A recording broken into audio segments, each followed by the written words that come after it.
بسم الله الرحمن الرحيم.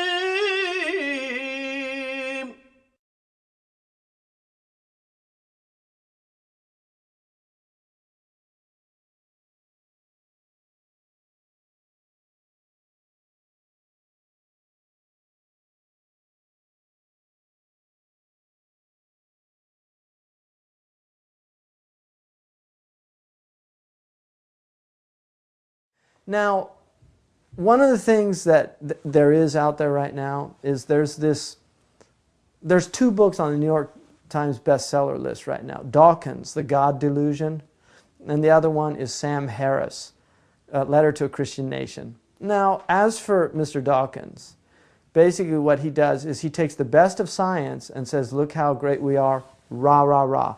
And he takes the worst of religion and he says, look how horrible they are, boo, down with religion.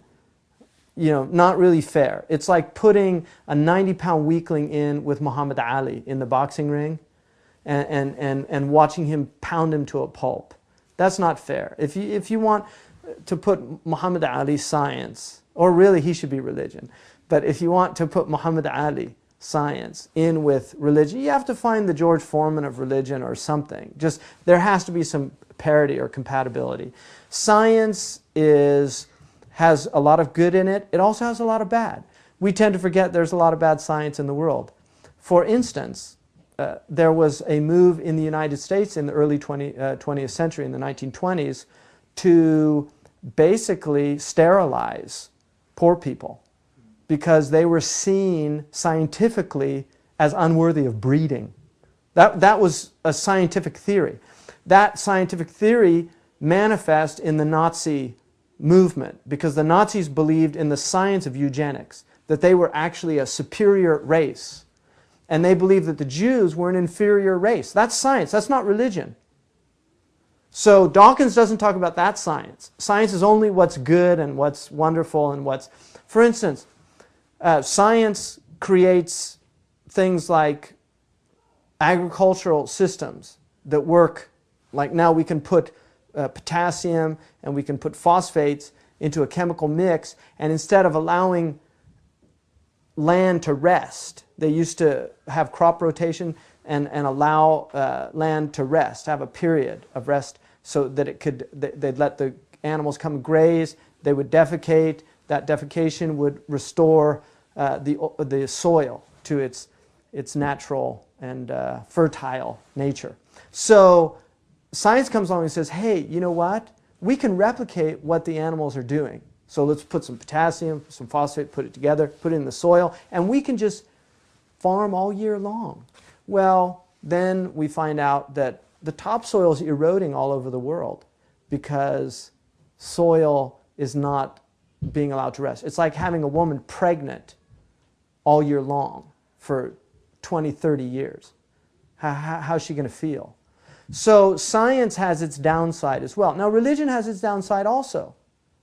But it's kind of an unfair fight when you take the best of science, the worst of religion, and write a book about that. And just say, hey, religion's the science is the answer, religion's evil. Sam Harris, another person, gee, isn't religion horrible? It's caused all these wars. Well, gee, what was the 20th century? World War I, was that about religion? Wasn't that nationalism?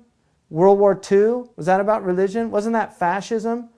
All the Cold Wars, weren't those about communism? Communism's anti-religion. So the 20th century, the bloodiest century in human history, is all wars that weren't fought about religion. They were fought about ideologies. So I think the problem is a human problem. It's not the problem of religion. Humans are the problem. So religion's okay, we need to get rid of all the humans. Actually, what we need to do is humanize these people that are walking around bipeds, that are supposed to be behaving like humans and often are behaving not like animals. I don't like to discredit animals because I think it's unfair, again, to say, you know, he's behaving like a dog or he's behaving like a pig or he's behaving like a lion. I think it's unfair to the animals to do that. You know, when you take the worst of human beings and compare them to animals, because animals are just being animals. Humans, on the other hand, are not being human. So whatever you want to call them, they're certainly not behaving like animals. They're behaving like demons. So I think that's a better, if you want a good metaphor there, it's better to call them demons. That's demonic behavior. It's not animal behavior. Animals are creatures that live within their own limitations, and I've never seen a dog that didn't behave like a dog. I've never seen a cat that didn't behave like a cat. Never seen a pig that didn't behave like a pig. I've never seen a donkey that didn't behave like a donkey. I've never seen a rabbit that didn't behave like a rabbit or any other animal. But I've seen a lot of humans that don't seem to be behaving like humans. So it's unfair to call them animals because animals are just being true to their nature. The question is, are we being true to our nature? That's the question. And religion says no. And you know why? Because God expects a lot more from you than you expect from yourself. So if you want to ask me, I would say it's not our religions that have failed us, Sam Harris, Mr. Dawkins. It's we that have failed our religions. Thank you.